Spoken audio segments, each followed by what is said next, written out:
Now this is cool.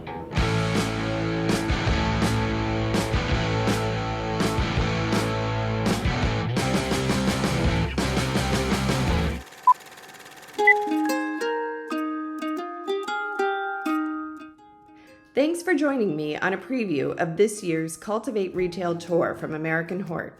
Let's check out Petiti Garden Center in Avon, one of 4 stops on the tour.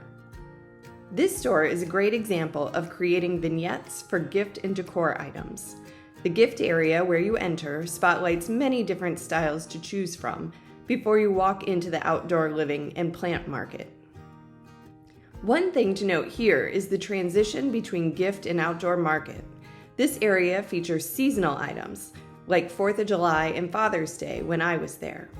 It's changed out regularly.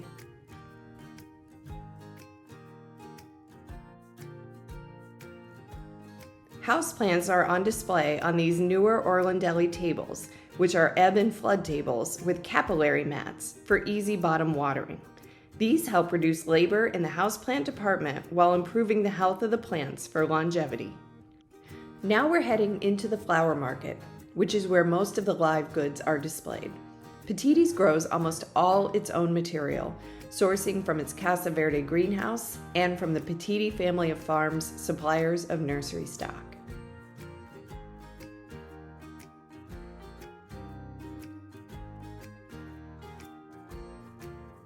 When I asked President A.J. Petiti what some of his favorites were for the year, he mentioned these roller coaster Red Racer New Guinea impatiens from Doom and Orange, along with North Pole arborvitae and rhododendrons from Proven Winners Color Choice.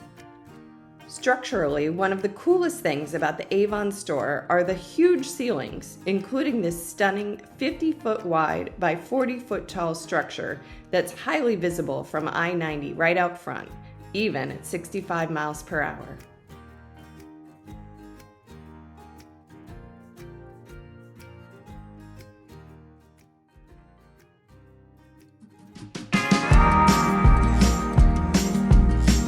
Next, we'll visit Breezewood Gardens and Gifts in Chagrin Falls. Much of their business is made up of gift and apparel, annuals, and the landscaping division. But the floral department, as well as trees, shrubs, and perennials, are contributors to the bottom line too. Brother and sister team David Kay and Whitney Ickes and their team keep the place in top shape, and during the May day I visited, the house was brimming with mixed containers, hanging baskets, annuals, herbs, and more, along with pottery and houseplants. They buy in the vast majority of what they sell, which gives them the ability to be a little more nimble.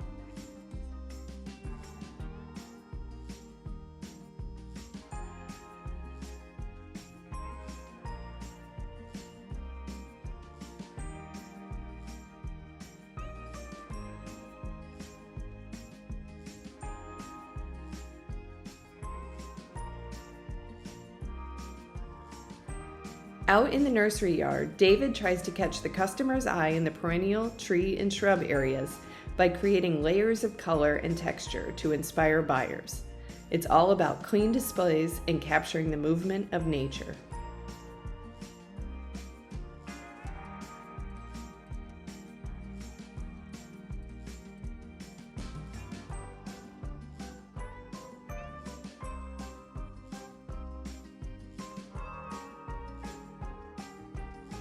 Inside, gifts and decor are a big part of the business. We'll take a quick run through some of the decor offerings.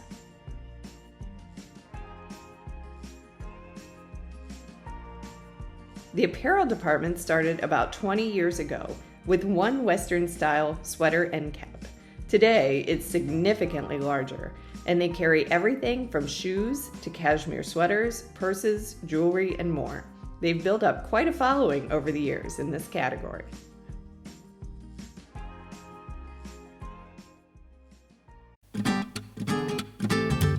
Our next retailer is Bremick Garden Center in Chesterland. The flagship store is on about 40 acres. Bremick grows almost everything they sell, buying in just to fill gaps here and there. They have hoop houses on the back part of the property that they take customers to on golf carts to pick out plants.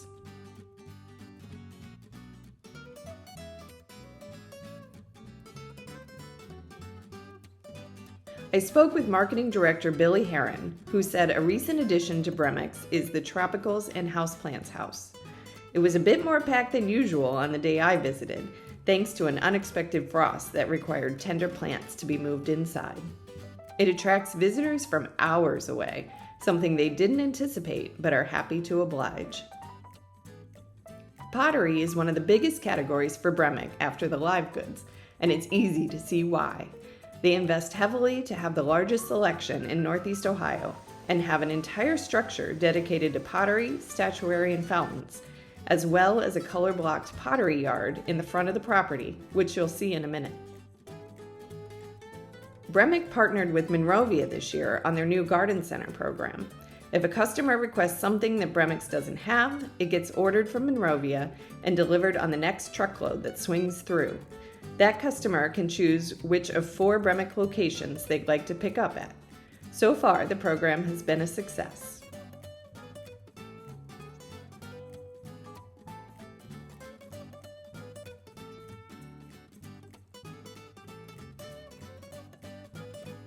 Here's a quick look at the rest of the pottery, as well as stone offerings that customers can choose from at the front of the property.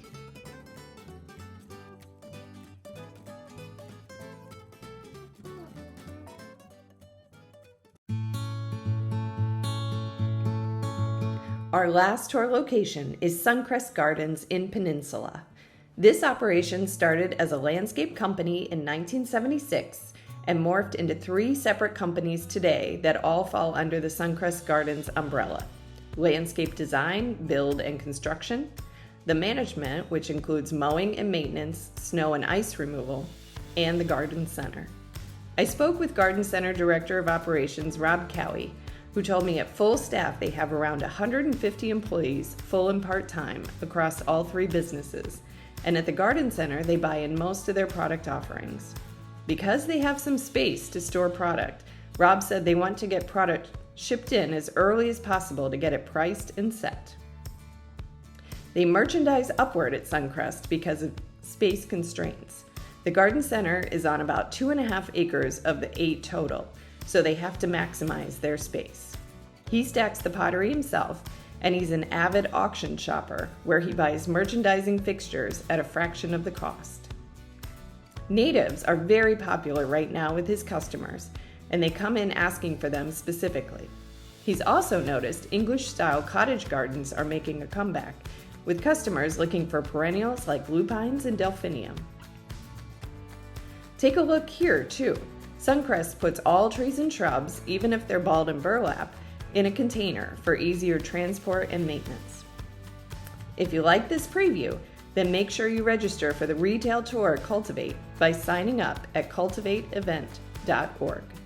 Thanks for watching.